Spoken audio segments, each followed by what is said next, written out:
Bonjour à tous, voici l'évangile de ce jour, de l'évangile de Jésus-Christ selon saint Jean. En ce temps-là, Jésus disait à ses disciples, comme le Père m'a aimé, moi aussi je vous ai aimé, demeurez dans mon amour.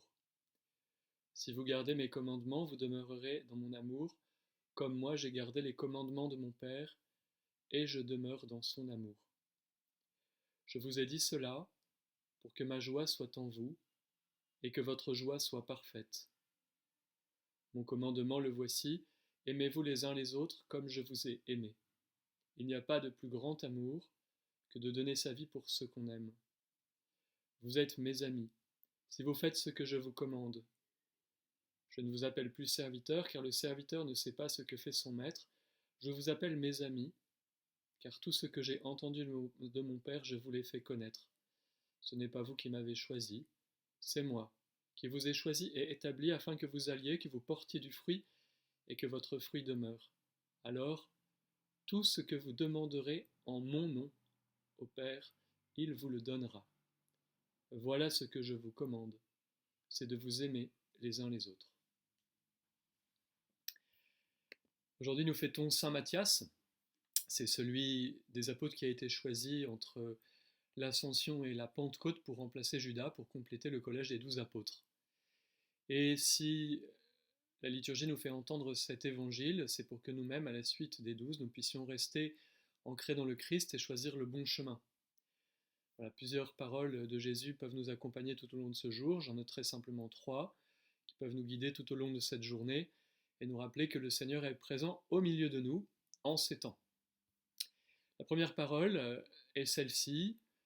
Comme le Père m'a aimé, moi aussi, je vous ai aimé, demeurez dans mon amour. Cette parole que nous venons d'entendre, c'est l'expression de l'amour de Dieu. Je crois même qu'on peut dire qu'elle révèle les secrets du cœur de Dieu.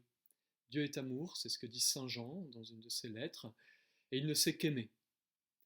Voilà, il aime, et si nous-mêmes nous sommes à l'image, à la ressemblance de Dieu, notre seule et unique vocation, c'est d'aimer. Ce qui va donner du sens à tout ce que nous vivons, c'est pas la gloire, c'est pas les honneurs, c'est pas les réussites, tout cela n'a qu'un temps, mais c'est véritablement la qualité d'amour que nous mettons dans chaque instant qui nous est donné. L'image de Sainte Thérèse de l'Enfant Jésus, par exemple, cette belle figure, nous le montre, elle qui avait une vie cachée, et la qualité d'amour eh bien, a donné à cette vie cachée une fécondité extraordinaire. Voilà, c'est vraiment cet amour qui va donner du fruit, une fécondité, et notre vie se mesurera à la qualité d'amour. C'est-à-dire que notre vie est d'abord une réponse à l'amour de Dieu qui est là. Comme le Père m'a aimé, moi aussi je vous ai aimé. Et cet amour commence aujourd'hui. C'est ça qui est important de comprendre, c'est que très souvent nous vivons soit dans le passé, en nous lamentant un peu sur le passé, un peu comme les Hébreux dans le désert, vous savez, ils se lamentent sur ce qu'ils avaient à manger en Égypte, ils avaient un peu oublié qu'ils étaient esclaves, ils regardent en arrière, ou alors on peut rêver d'un avenir qui n'existe pas ou qui n'existera sans doute jamais, on ne sait pas de quoi sera fait notre avenir, nous n'avons pas forcément à nous en inquiéter d'ailleurs, mais en oubliant que c'est dans le présent que nous sommes appelés. Et c'est cet amour de Dieu que nous vivons dans le présent qui, nous dit Jésus, sera source de la joie. Je vous dis cela pour que ma joie soit en vous. Dieu veut la joie pour nous, et c'est tout. Non pas une joie éphémère qui passe, mais cette joie qui vient de cette qualité d'amour et surtout du fait d'être aimé de Dieu. Ce qui rend notre vie joyeuse, c'est vraiment le fait d'être aimé aujourd'hui et maintenant. Savoir que nous ne sommes pas là par hasard, mais par pur amour de Dieu. Du coup, chaque vie est importante. Chaque vie, je dirais même, est essentielle, unique. Deuxième parole, aimez-vous les uns les autres comme je vous ai aimé. C'est parce que nous sommes à l'image, à la ressemblance de Dieu, et que le Père nous a aimés, et bien que nous-mêmes, nous sommes appelés à aimer. Tel est le commandement nouveau.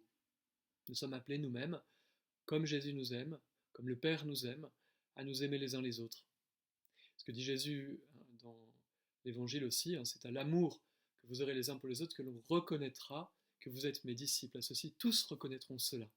Voilà le défi qui nous est lancé aujourd'hui. Nous laisser aimer par Dieu et aimer les autres. Non pas un amour virtuel, non pas un amour désincarné, mais un amour concret pour ceux que nous rencontrerons, pour qui nous allons prier. alors cela demande une vigilance pour nous. Une vigilance du cœur d'abord, pour ne pas laisser entrer toutes sortes de mal. Voilà, qu'aucune accroche avec toute forme de mal n'entre dans notre cœur, cette vigilance du cœur. Une vigilance aussi des lèvres, pour que nulle parole mauvaise, de critique, de comparaison, de jugement ne sorte de notre bouche. Et on sait que c'est un défi, ça. Et ensuite, une vigilance du regard, pour que nul jugement hâtif ne vienne abîmer notre relation. Vous savez, on juge assez facilement au premier regard. Et notre regard, comme Jésus, doit être d'une lumière, d'une transparence, voir au-delà des apparences, voir d'abord le cœur avant de juger les actes. Et je crois que c'est là le meilleur témoignage que nous pourrons donner en ces jours. C'est cela que Jésus attend de nous. Peut-être que nos gestes sont limités, peut-être que notre manière de vivre notre foi est limitée, en tout cas extérieurement, pas intérieurement, ça c'est sûr, mais en tout cas cette qualité d'amour transformera, et je suis persuadé que Dieu la rendra féconde. La troisième parole qui nous est donnée, qui vient comme compléter, comme mettre plus de lumière sur les deux précédentes, c'est celle-ci. Ce n'est pas vous qui m'avez choisi, c'est vous qui m'avez choisi et établi, afin que vous alliez, que vous portiez du fruit et que votre fruit demeure.